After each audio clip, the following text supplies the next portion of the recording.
In France, far from the hustle and bustle of Hollywood, among the hills and vineyards, there was a small town called Saint-Marie de Chantal. There were no luxury hotels, noisy streets, and camera flashes, only old houses, cozy streets, and market, where every morning smelled fresh bread and lavender.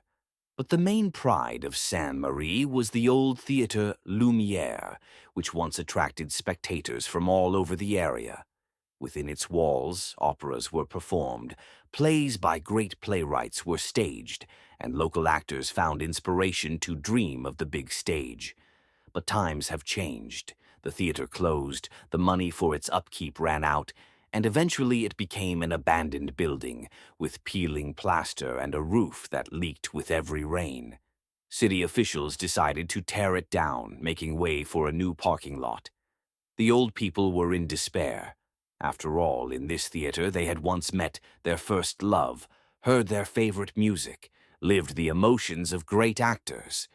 But no one could stop the officials. One day, Johnny Depp came to Sainte-Marie. He was looking for solitude, simple joie de vivre, a place where he could forget about Hollywood, the courts, the paparazzi, and endless talk about the past. He sat down in a small cafe on the corner of the main square and heard a conversation at a neighboring table. "It'll be torn down in a week." Lumiere, how can that be? This is history. "What's to be done? The city can't maintain it." The name of the theater caught the actor's eye. He found it in the evening, grand but tired, like an old artist who had taken the stage for the last time. Johnny went inside through a broken side door.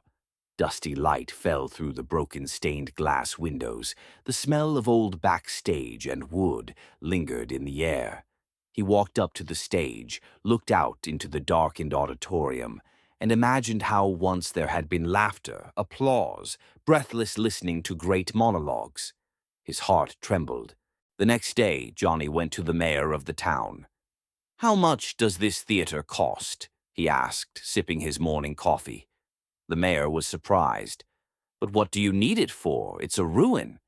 "Never mind. I want to buy it." "You don't understand, Mr. Departamento. It's not just a question of money. The theater is dangerous. It's about to collapse. Besides, not everyone in town is happy that it's going to be saved. There are investors who want that land." Johnny thought for a moment. He knew it would be difficult, but he understood that the theater couldn't just be wiped off the face of the earth. The mayor voiced the amount, clearly not expecting seriousness. But 2 days later, the deal was signed.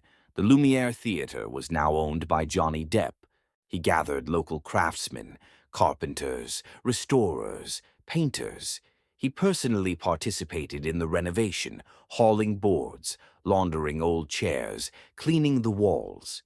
He held an auction in Paris, selling his personal belongings, hats, guitars, even rings, to raise money for the restoration. But not everyone supported him. One day, while driving back to his hotel late at night, he noticed that someone had broken his car window. On the windshield was a note, "Drive away." "It's none of your business," he realized. Someone wanted him to give up his idea. The next day, Johnny met Madame Bernard, an old woman who sold pastries at the market. She approached him and said, "Monsieur Depp, I knew this theater when it was as young as you are. In it, I met my husband. If you can save him, I will bake bread and pies for the workers."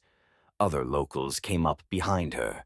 One offered paint, another offered tools, a third offered his help. Despite the threats, the town united. A year later, on Christmas Day, all the people of Sainte-Marie gathered in the square in front of the theater. They were dressed in their best clothes, just as they used to wear when they went to the premieres. The Lumière Theatre opened its doors again. The first performance was free, and the stage was filled with young actors that Johnny had helped get roles. There were old people sitting in the front row, crying with happiness. Johnny came on stage, looked at the audience, and said, "The world is a stage, but if we destroy all the theaters, where will we play?" The audience gave him a standing ovation. The theater lived, and somewhere in the crowd, a little boy with shining eyes dreamed of becoming an actor for the first time.